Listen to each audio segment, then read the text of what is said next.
La década de los 90 no será olvidada por los peruanos. Lima lucía una cara muy distinta a la de ahora. El comercio ambulatorio acaparaba el centro histórico, las calles principales de varios distritos. El Perú atravesaba una grave crisis económica y social con la pesadilla del terrorismo, que devenía de los gobiernos anteriores desde la década de 1980. Había escasez de alimentos y la falta de servicios básicos en muchos distritos.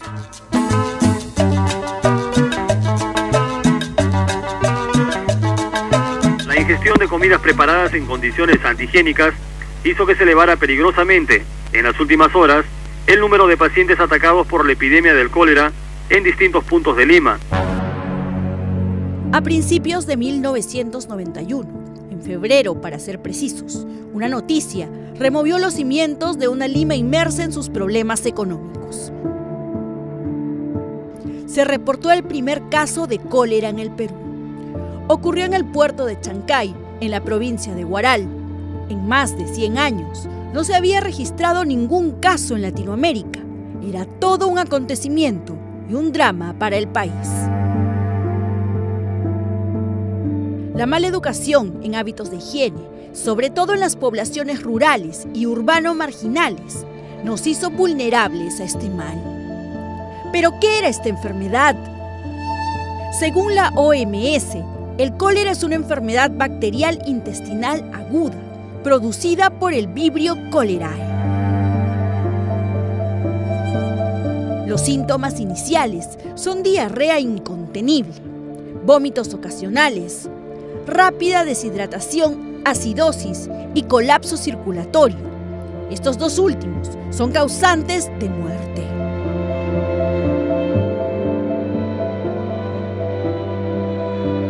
El tratamiento inmediato recomendado por los médicos es el aislamiento y la rehidratación del paciente, así como la higienización del lugar en el que habita. Repasemos su historia. A principios del siglo XIX se registró la primera pandemia del cólera en la India, la cual se diseminó por varios países de Europa. La segunda pandemia se dio en América, en la primavera de 1833, en México. Luego llegó a Cuba, aparentemente desde España. En 1868, una importación del cólera proveniente de Nueva Orleans atacó Nicaragua, Honduras y Paraguay. De ahí se trasladó a Argentina, Bolivia y Perú, siendo esta la primera aparición de la enfermedad en los países sudamericanos.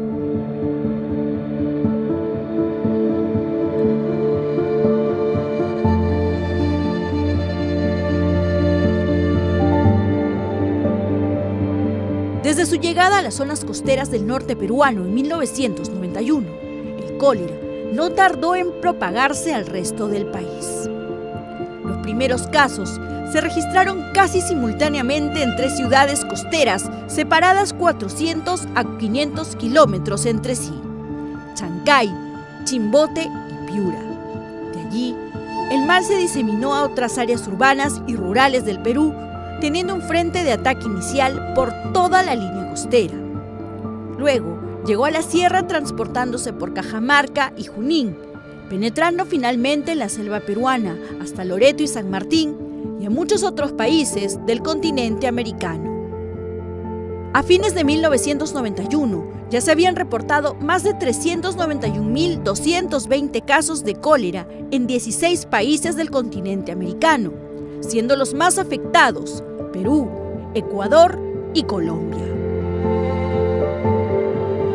Pese a que las autoridades iniciaron una campaña de salud, la deteriorada infraestructura sanitaria, es decir, redes de agua potable y alcantarillado, consumo de alimentos locales o importados contaminados por aguas hervidas y malos hábitos de higiene, lo convirtieron pronto en una epidemia. Muchos productos fueron satanizados. El pescado, las verduras y todo aquello que pudiera comerse crudo quedó vetado. Las recomendaciones hechas por el Ministerio de Salud daban cuenta de la importancia de conocer bien los alimentos y de hervir a no menos de 100 grados centígrados el agua.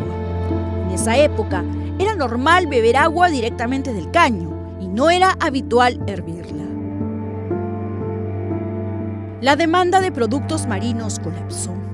Miles de pescadores, comerciantes, embaladores, transportistas y trabajadores perdieron sus empleos.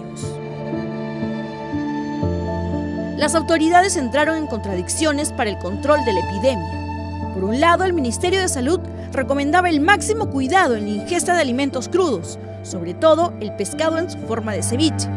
Y por otro, el mismo presidente de la República, Alberto Fujimori, en ese entonces, al lado de los ministros de Agricultura y Pesca, defendían su consumo a manera de aquietar la preocupación generada en los exportadores, empresarios y trabajadores afectados. Ello generó confusión entre la población, y al no poder reconocer una voz oficial sobre el tema, el mal se expandió. Incluso llegó a las zonas fronterizas. Sudamérica se vio envuelta en una lucha para controlar la epidemia que llegó a registrar un total de 2.909 muertes solo en Perú. El 5 de abril de 1991, el gobierno dispuso la creación de la Comisión Nacional Multisectorial de Lucha contra el Cólera, responsabilizándola de coordinar todas las acciones para contrarrestar la epidemia.